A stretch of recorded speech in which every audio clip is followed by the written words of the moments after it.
श्री गणेशाय नमः। हरे कृष्णा। नमस्कार भक्तों, स्वागत है आपका आपके अपने चैनल ग्रेट एमएस वॉइस में। आज चैत्र मास के कृष्ण पक्ष की द्वादशी तिथि है और आज पाप मोचनी एकादशी के पारण का दिन है। अर्थात जिन लोगों ने कल एकादशी का व्रत रखा था वे आज अपना व्रत खोलेंगे।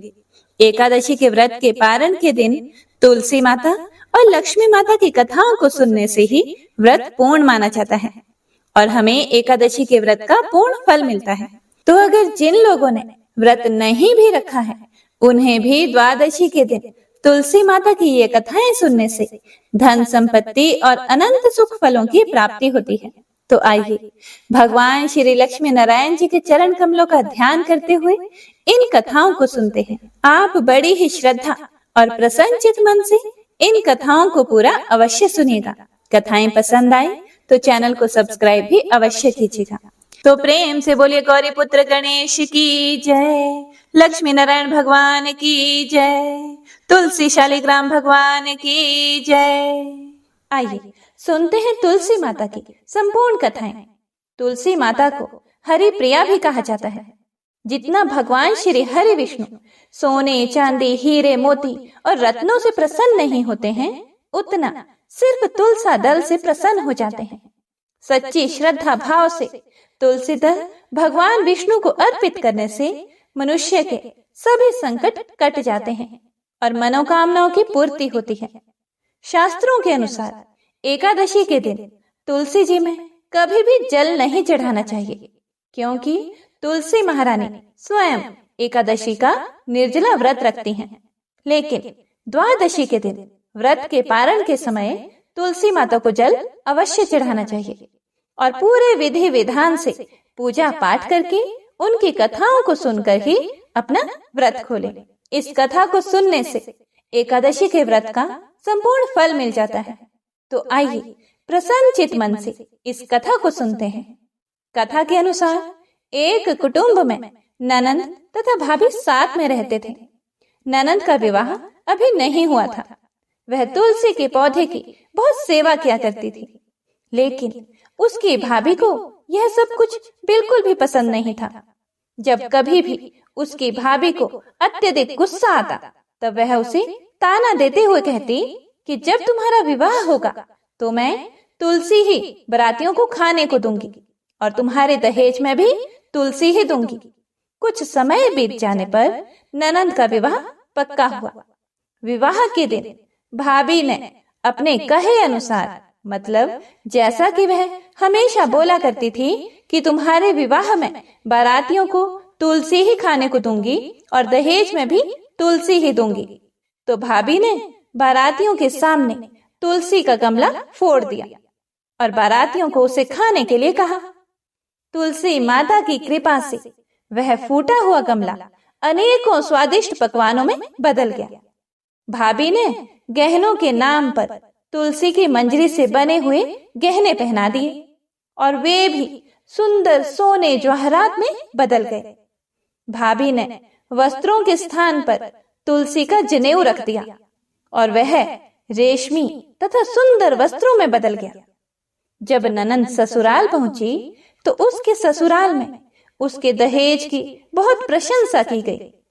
जब यह बात भाभी के कानों तक पहुंची तो उसे बड़ा ही आश्चर्य हुआ।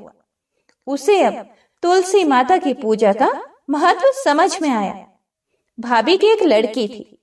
वह अपनी लड़की से कहने लगी कि तुम भी तुलसी की सेवा किया करो, तुम्हें भी बुआ की तरह फल मिलेगा।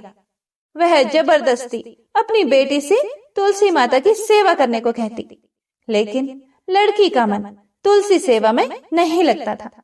लड़की के बड़े होने पर उसके विवाह का समय आ गया। तब भाभी सोचती है कि जैसा व्यवहार मैंने अपनी ननंद के साथ किया था वैसा ही मैं अपनी लड़की के साथ भी करती हूँ, तो यह भी गहनों से लद जाएगी और बारातियों को खाने में पकवान मिलेंगे। ससुराल में इसे भी बहुत इज्जत मिलेगी। यह सोचकर वह बारातियों के सामने तुलसी का गमला फोड़ देती है, लेकिन इस बार गमले की मिट्टी ही रही, मंजरी तथा पत्ते भी अपने रूप में ही रहे। जनेऊ भी अपना रूप नहीं बदलता है। सभी लोगों तथा बारातियों द्वारा भाभी की बुराई की जाती है। लड़की के ससुराल वाले भी लड़की की बुराई करते हैं। भाभी कभी भी ननंद को घर नहीं बुलाती थी। भाई को बहन की याद आती है तो भाई ने सोचा, बहुत समय हो गया, मैं बहन से मिलकर आता हूँ। उसने अपनी पत्नी से कहा और कुछ उपहार बहन के पास ले जाने की बात कही। भाभी ने थैले में ज्वार भरकर दे दिया और कहा, और कुछ नहीं है, तुम यही ले जाओ। वह दुखी मन से बहन के पास चल पड़ा। वह सारे रास्ते सोचता रहा कि कोई भाई अपनी बहन के घर ज्वार कैसे ले जा सकता है। यह सोचकर वह एक गौशाला के पास रुका और ज्वार का थैला गाय के सामने पलट दिया। तभी गाय पालने वाले ने कहा कि आप गाय के सामने हीरे मोती तथा सोना क्यों डाल रहे हो? यह देखकर भाई को बड़ा ही आश्चर्य हुआ और उसने सभी हीरे मोती तथा सोना वापस अपने थैले में रख लिया। भाई ने सारी बात अपनी बहन को बताई और बड़ी खुशी खुशी उसने सारे हीरे मोती और जेवर अपनी बहन को दिए। दोनों भाई बहन एक दूसरे को देखकर अत्यंत प्रसन्न हुए। जैसी कृपा माता तुलसी ने ननंद पर की, ऐसी ही कृपा सभी पर करना। बोलिए श्री तुलसी माता शालिग्राम भगवान की जय। बोलिए श्री लक्ष्मी नारायण भगवान की जय। आइए अब तुलसी माता की दूसरी कथा का श्रवण करते हैं। सावर्णी मुनि की पुत्री तुलसी अपूर्व सुंदरी थी। उनकी इच्छा थी कि उनका विवाह भगवान नारायण के साथ हो। इसके लिए उन्होंने नारायण पर्वत की घाटी में स्थित बद्री वन में घोर तपस्या की।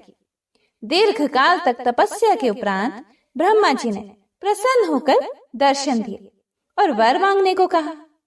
तुलसी जी ने कहा, हे सृष्टिकर्ता, हे ब्रह्मदेव, आप अंतर्यामी हैं, सबके मन की बात जानते हैं।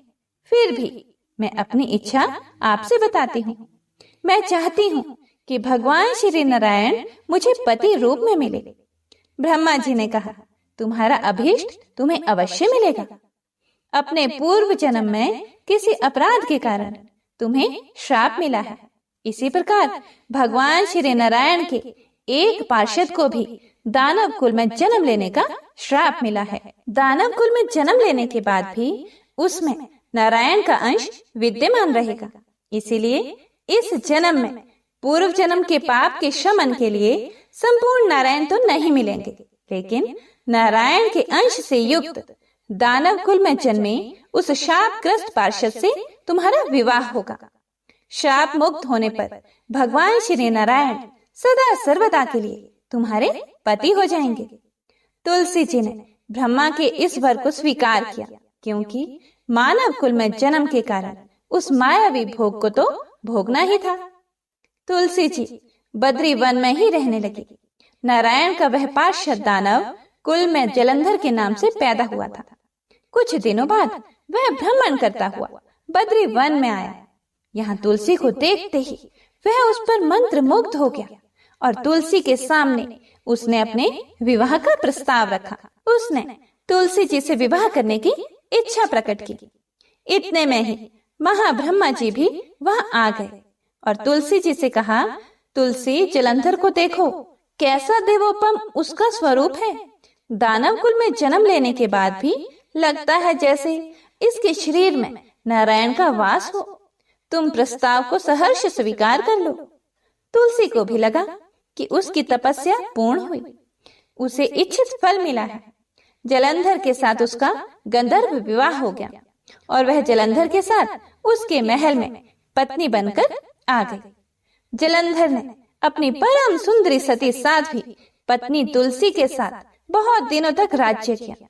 उसने अपने राज्य का इतना विस्तार किया कि देवलोक तक उसके अधिकार में आ गया। स्वर्ग का सुख भोगने वाले देवताओं की दशा भिखारियों जैसी हो गई।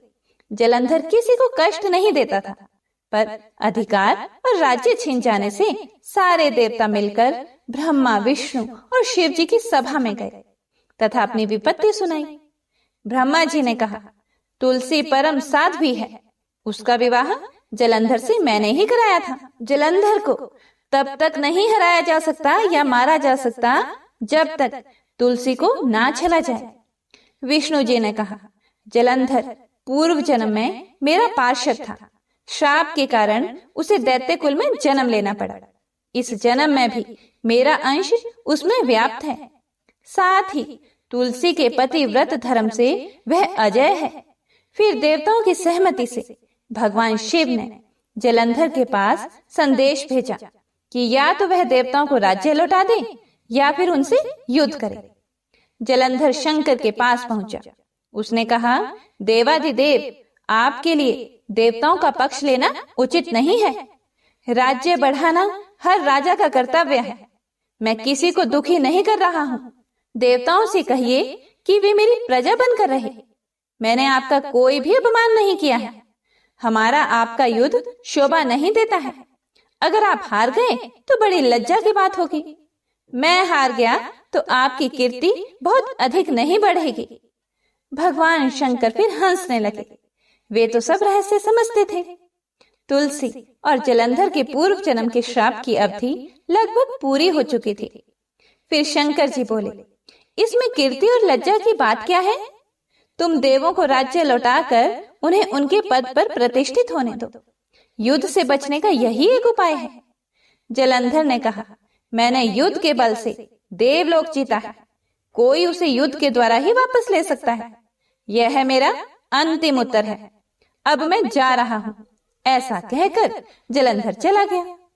उसने अपनी पत्नी तुलसी को सारी बातें बताई और कहा, कर्म भोग सब काल सूत्र में बंधा है। जीवन में हर्ष, शोक, भय, सुख, दुख, मंगल, अमंगल काल के अधीन है। हम तो केवल निमित्त हैं। संभव है भगवान शिव देवों का पक्ष लेकर मुझसे युद्ध करे। तुम चिंता मत करना, तुम्हारा सती तेज मेरी रक्षा करेगा। दूसरे दिन भगवान शंकर के नेतृत्व में देवताओं ने युद्ध छेड़ दिया। जलंधर ने भीषण बाणों की वर्षा कर उनका वेग रोका। उसके प्रहार से देवता डगमगाने लगे। उसने दानवी शक्ति का प्रयोग करके मायावी युद्ध आरंभ किया।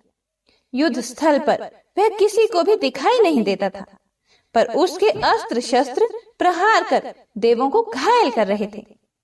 देवगण अपने अस्त्र चलाएं तो किस पर चलाएं, क्योंकि कोई शत्रु सामने था ही नहीं। कई दिनों तक इस तरह भयंकर युद्ध चला। जलंधर पराजित नहीं हुआ। तब शिव जी ने विष्णु से कहा, विष्णु, कुछ तो उपाय करो, अन्यथा मेरा तो सारा यश मिट्टी में मिल जाएगा। विष्णु जी ने सोचा, बल से तो जलंधर को हराया नहीं जा सकता, इसीलिए छल का सहारा लेना ही पड़ेगा।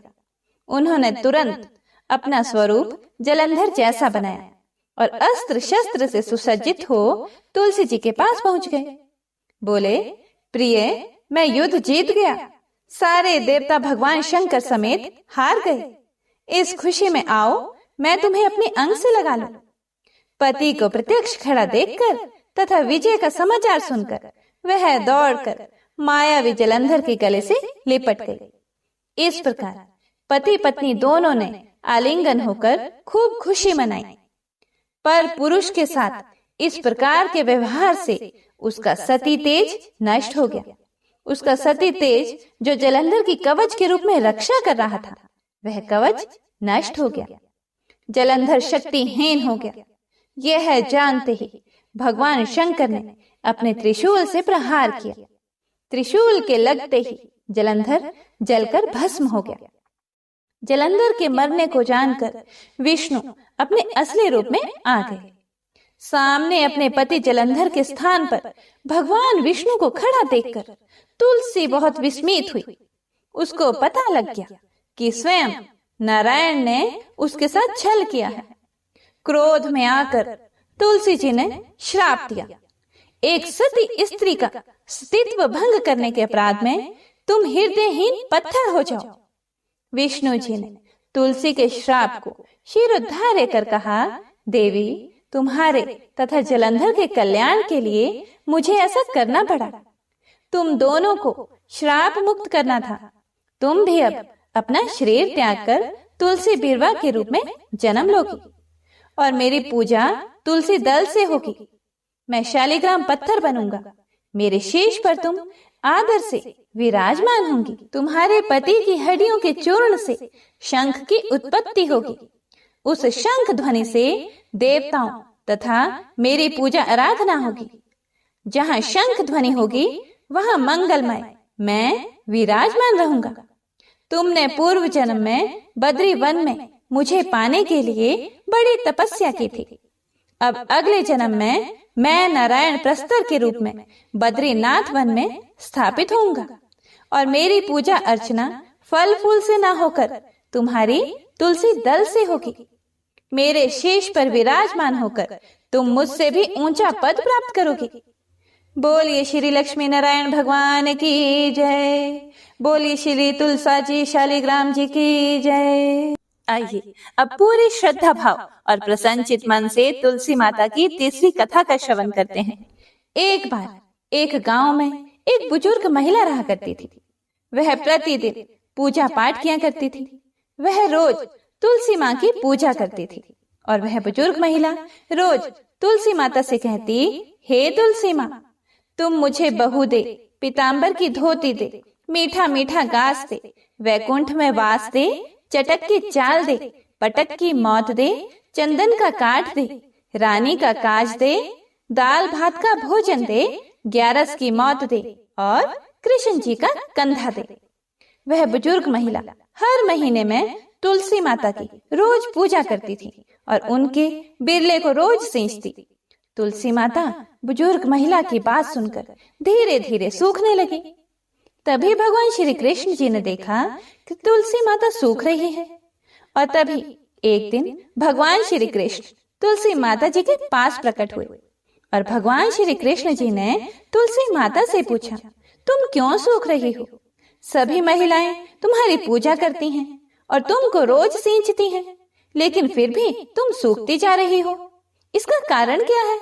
जिसके बाद तुलसी माता ने भगवान श्री कृष्ण जी से कहा कि हे प्रभु, एक बुजुर्ग महिला मेरे पास रोज आती है और रोज एक ही बात बोलती है कि हे तुलसी माता, सबकी दाता, मैं तेरा बिरला सींचती हूँ, तुम मुझे बहू दे, पीताम्बर की धोती दे, मीठा मीठा घास दे, वैकुंठ में वास दे, चटक की चाल दे, पटक की मौत दे, चंदन का काठ दे, रानी सा राज दे, दाल भात का भोजन दे, 11 की मौत दे और कृष्ण जी का कांधा दे। मैं उस बुजुर्ग महिला की सारी मनोकामनाएं पूरी कर सकती हूँ, लेकिन उसकी एक मनोकामना पूरी नहीं कर सकती। मैं कृष्ण जी का कंधा कहाँ से दूंगी? भगवान श्री कृष्ण जी तुलसी माता की यह बात सुनकर जोर जोर से हंसने लगे और फिर भगवान श्री कृष्ण जी ने तुलसी माता जी से कहा कि तुम चिंता मत करो। जब वह बुजुर्ग महिला की मृत्यु होगी तब मौके पर मैं और आप ही कंधा दे देंगे। आप सुबह जब वह पूजा करने आए तब कह देना कि सब कुछ तुम्हें मिल जाएगा। कुछ दिनों बाद वह वृद्ध महिला ठोकर खाकर रास्ते में गिरकर मर गई। पूरे गांव के सभी लोग आए और उस महिला को सभी लोग धर्मात्मा मानते थे। उसको तुलसा जी की डोकरी कहते थे।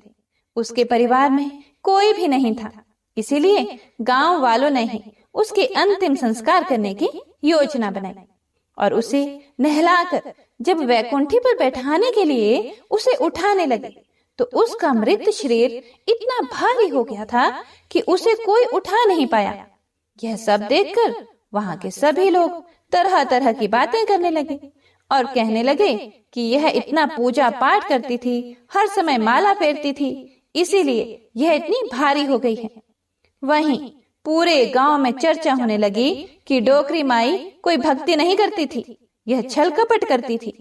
हम जिसे धर्मात्मा समझते थे वह पापी है, जो कि किसी से भी नहीं उठ पा रही है। यह इसके कर्मों की सजा है। इधर भगवान ने सोचा कि मेरे भक्तों की निंदा हो रही है, इसीलिए भगवान ने बूढ़े ब्राह्मण का भेष धारण करके वहां पर आए और वहां पर जितने भी लोग इकट्ठे हुए थे उनसे पूछने लगे कि यहाँ पर इतनी भीड़ क्यों लगी है, जिससे लोग कहने लगे कि यह डोकरी माई मर गई है और पाप इतना था कि जिससे यह उठ ही नहीं पा रही है। सब उठा उठा कर थक गए। तब ब्राह्मण जी ने कहा कि मुझे एक बार डोकरी के कानों में कहने दो, फिर वह देखो कैसे उठती है। तो सभी लोगों ने कहा कि आप भी प्रयास करके देख लीजिए। तब भगवान ने उस वृद्ध महिला के कानों में कहा कि हे डोकरी माई, देखो मैं आ गया। और जो भी बुढ़िया माई पूजा करते समय शब्द कहती थी, वह शब्द उसके कानों में कहने लगे। तू बिरला सिंचे मेरा, मैं करूं निस्तारा तेरा।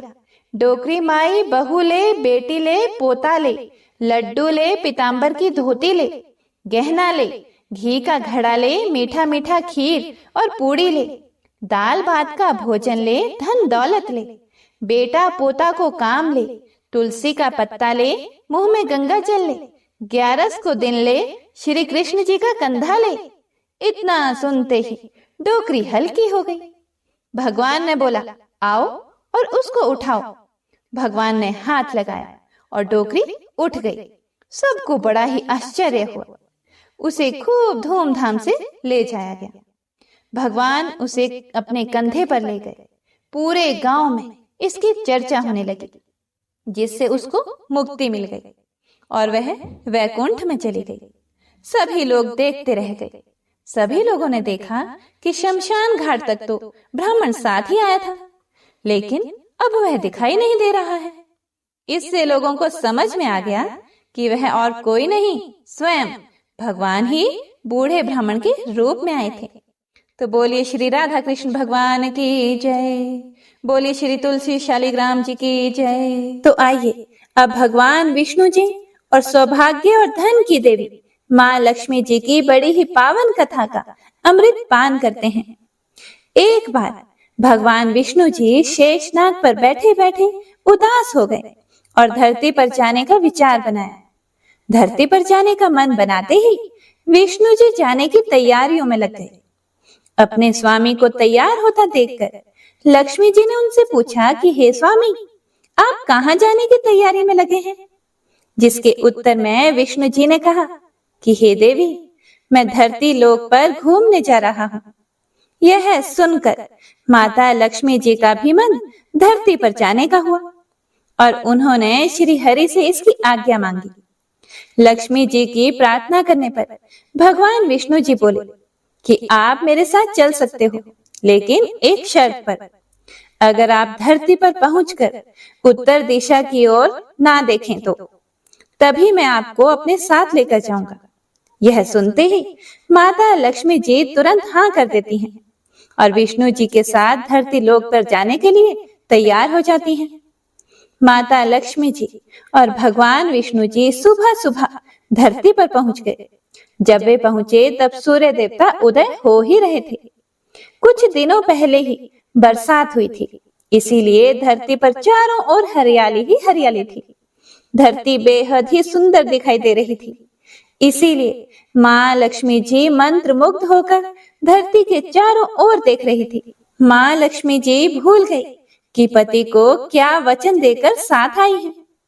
अपनी नजर घुमाते हुए उन्होंने कब उत्तर दिशा की ओर देखा, उन्हें पता ही नहीं चला। मन ही मन में मुग्ध हुई माता लक्ष्मी जी ने जब उत्तर दिशा की ओर देखा तो उन्हें एक सुंदर बगीचा नजर आया। उस ओर से भीनी भीनी खुशबू आ रही थी। बगीचे में बहुत ही सुंदर सुंदर फूल खिले हुए थे। फूलों को देखते ही माँ लक्ष्मी बिना सोचे समझे उस खेत में चली गई और एक सुंदर सा फूल तोड़कर लाई।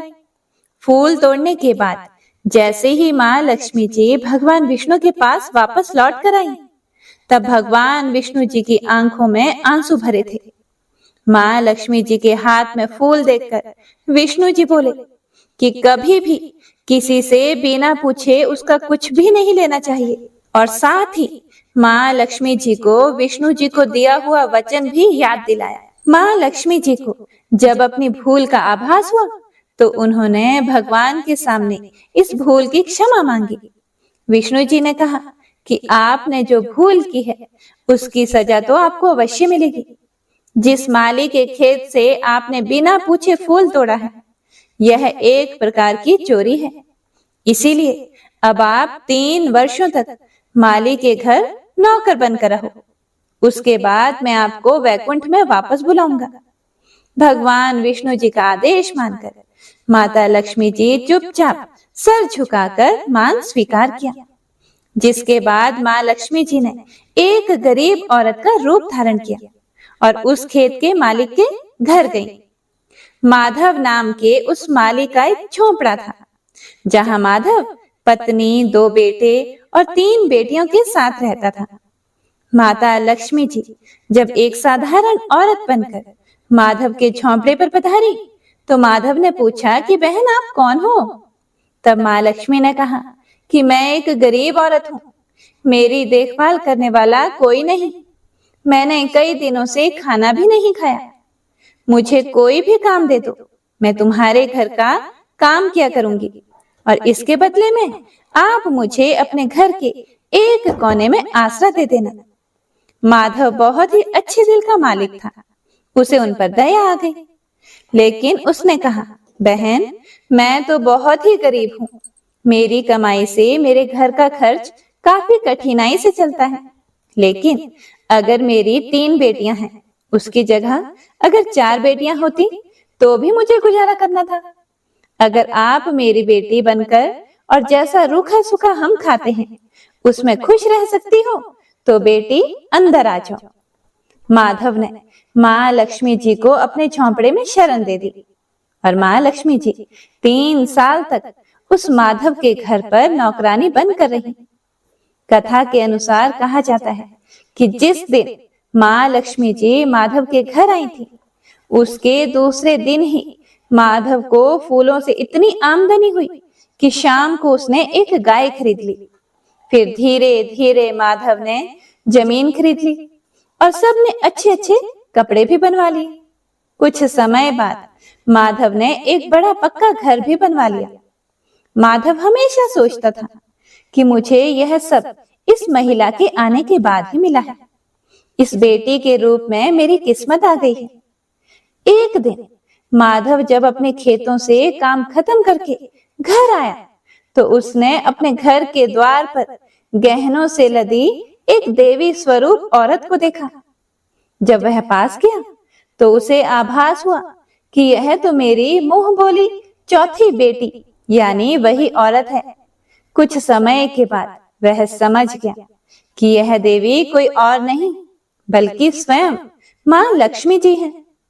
यह जानकर माधव बोला कि हे माँ मुझे क्षमा कर दो, हमने आपसे अनजाने में ही घर और खेत में काम करवाया। हे माँ यह हमसे कैसा अपराध हो गया, माँ हम सबको माफ कर दो।